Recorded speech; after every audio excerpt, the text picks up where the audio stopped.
E, Seja muito bem-vindo ao Giro de Notícias semanal da Premier.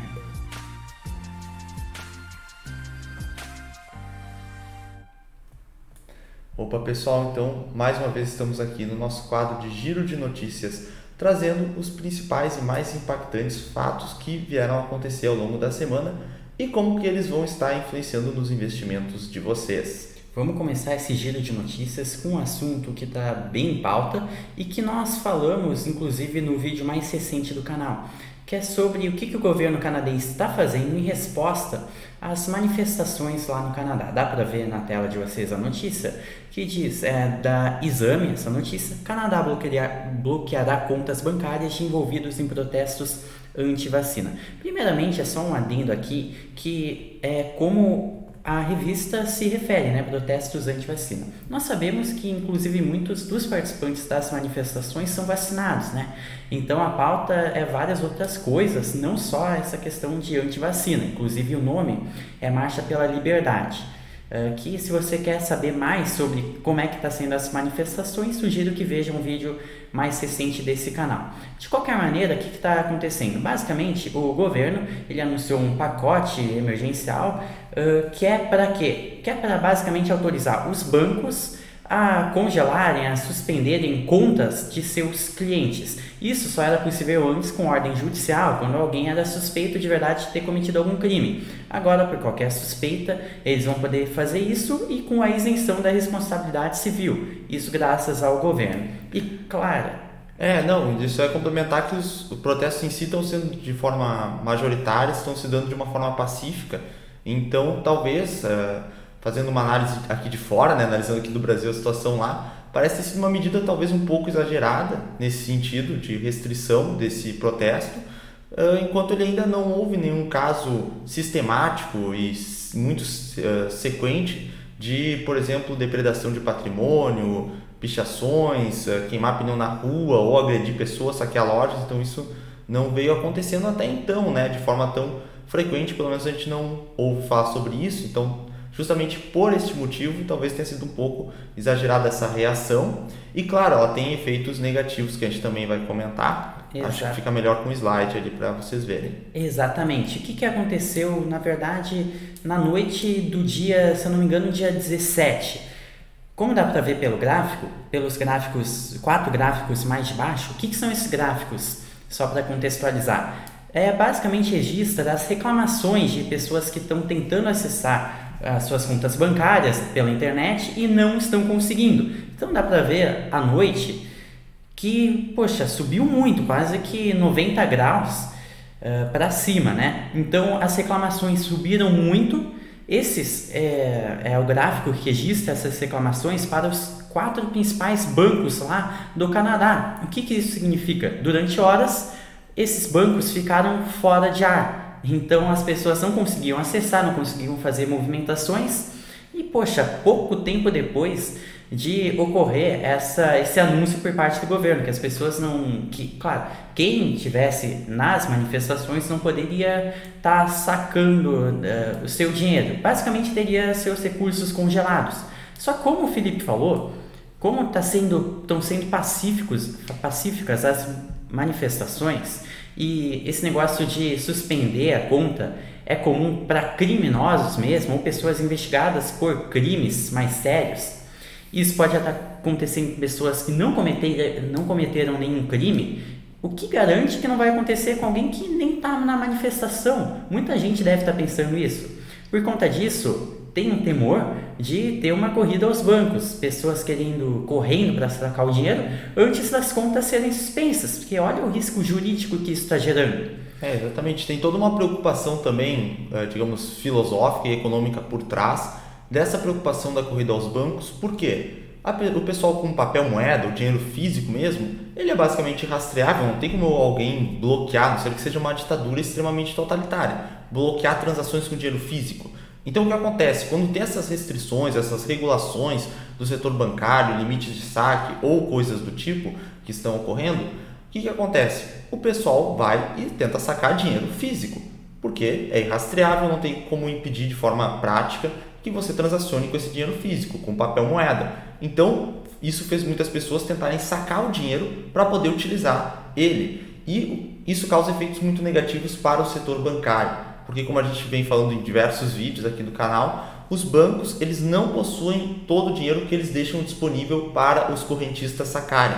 Então, se todo mundo for correndo aos bancos, por isso corrida aos bancos, sacar o seu dinheiro, não vai ter dinheiro para todo mundo. Isso é um fato, porque os bancos, de forma geral, emprestam mais dinheiro do que eles possuem em caixa, fazendo uma estimativa de que, na normalidade, não vai ser todo mundo que vai sacar. Então, eles conseguem prever um fluxo de caixa que vai sair desses saques e deixam só uma reserva fracionada disso. Eles deixam só uma fração do que, na verdade, eles têm de disponibilidade, o que eles dão de disponibilidade para os depositantes. Então isso é muito preocupante e o impacto que a gente viu foi justamente no Bitcoin também, que é uma alternativa para sair desse sistema. Mas o que o pessoal às vezes se engana é, o Bitcoin é totalmente livre, não tem como o governo pegar. Só que se você negocia o Bitcoin ou deixa ele em uma corretora centralizada, é uma empresa que faz a custódia desses seus Bitcoins.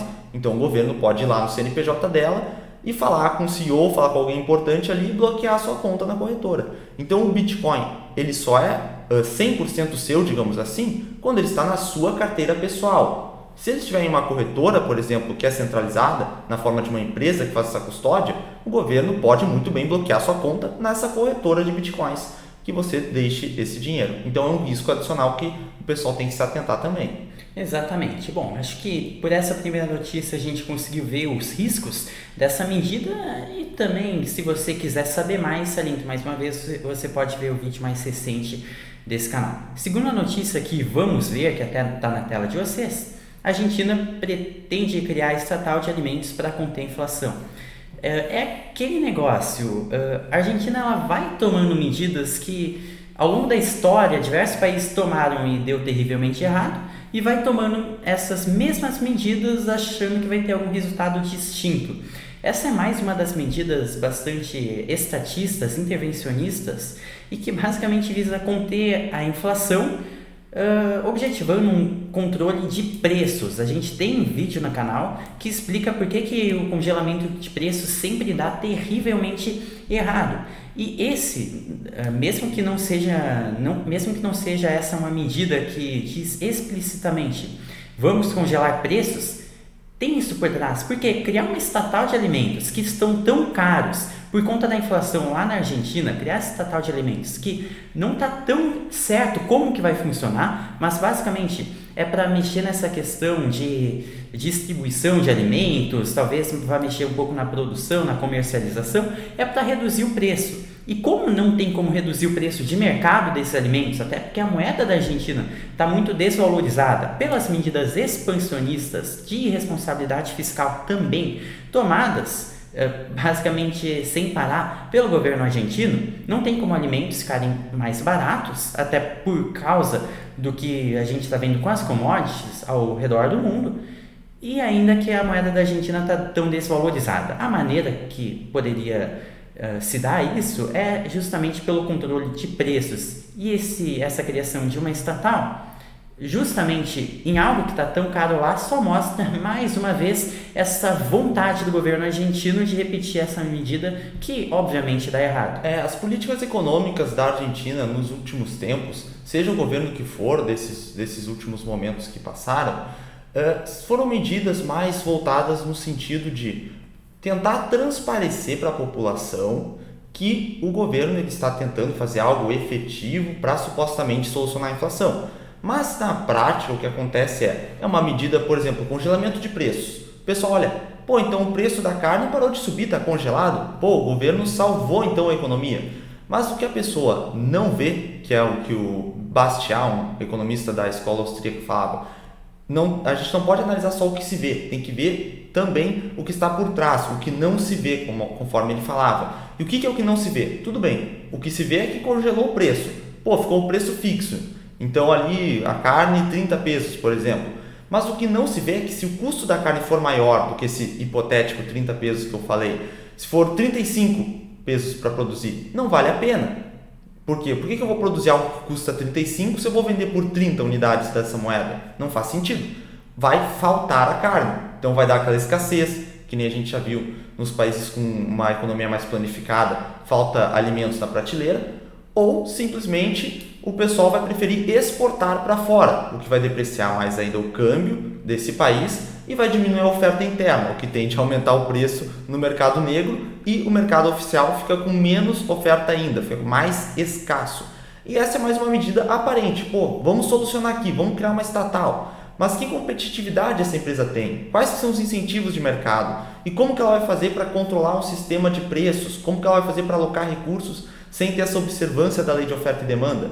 Então parece ser mais uma medida que tende a não funcionar muito bem. Exatamente. E se a gente levar em conta o que foi acontecendo ao longo da história da Argentina, quais seriam os próximos passos, né, depois de dar errado essa medida? É basicamente o governo chamar de antipatriotas, né, aqueles que não queriam que essa medida ocorresse, chamar de antipatriotas também aqueles que preferem exportar e também querer multar comerciantes que não têm determinado alimento à venda.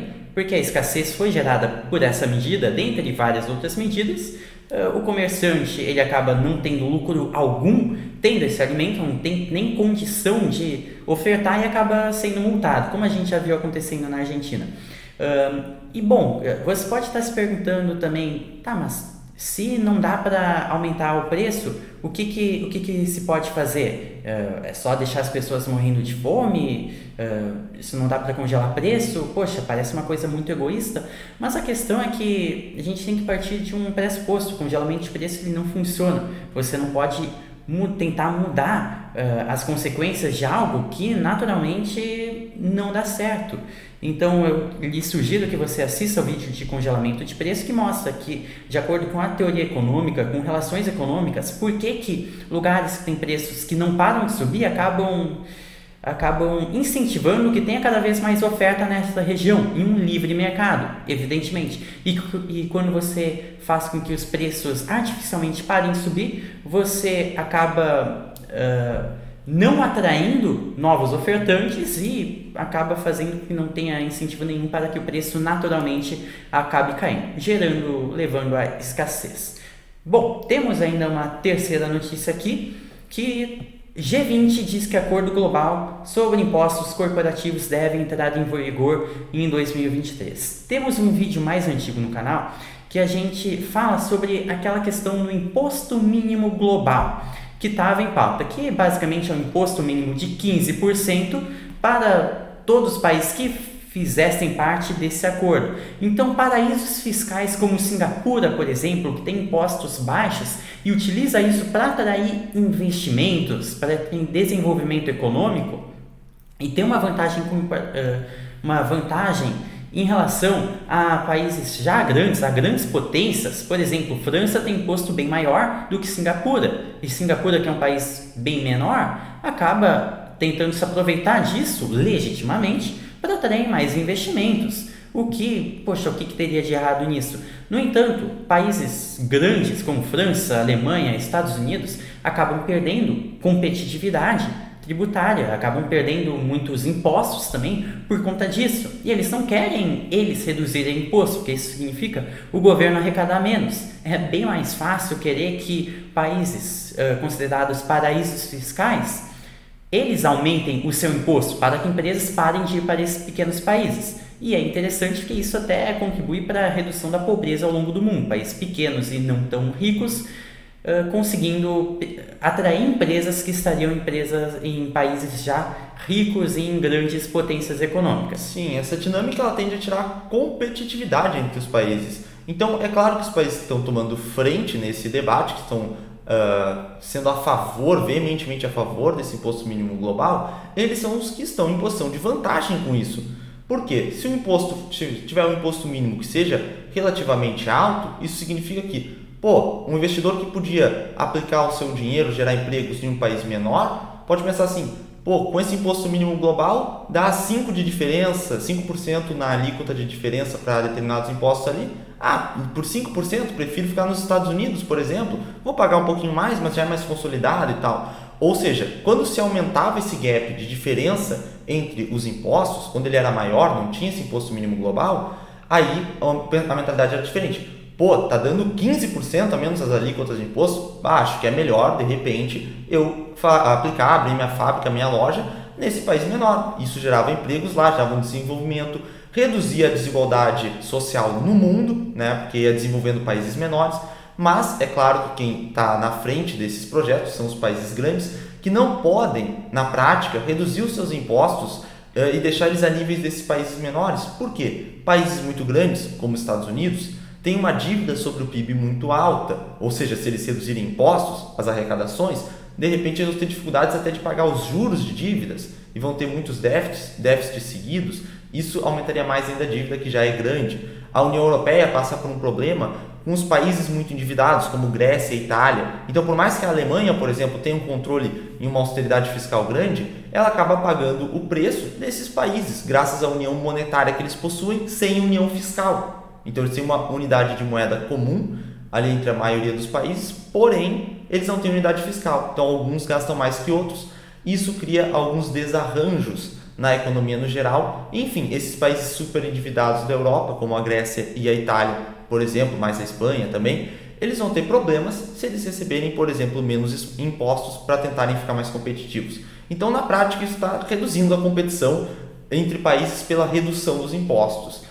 Exatamente. E, claro, pensando no que pode acontecer depois, o fato de agora países pequenos não conseguirem estar atraindo mais investimentos, como o Felipe falou, que poderiam gerar emprego, cada vez mais riqueza nessas nações, e considerando países não muito ricos, ou até mesmo países que acabam sendo considerados muitas vezes pobres, isso faz com que esses países passem a impressão de que precisam ser ajudados, né?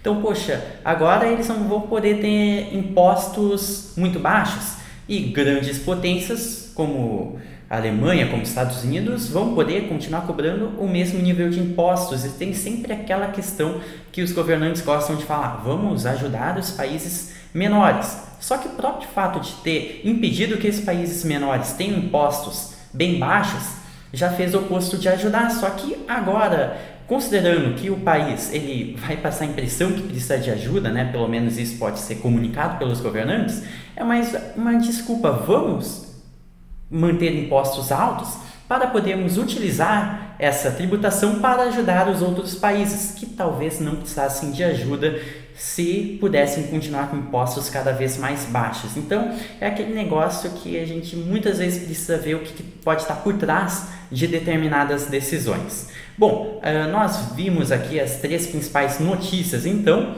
desta semana. Toda semana nós pegamos as 3 ou 4 principais notícias para manter você informado. Claro, no giro de notícias a gente não se aprofunda tanto assim nos temas para não deixar algo tão maciço, mas sobre esses tópicos que a gente conversou, se vocês quiserem olhar ali alguns vídeos mais antigos do canal, sobre corrida aos bancos nós temos vídeo, congelamento de preços também e o de imposto mínimo global. Então, se vocês quiserem se aprofundar mais, fiquem à vontade para entrar no nosso canal e tem vídeo sobre todos esses temas. Então, a gente agradece a atenção de vocês e até o próximo vídeo.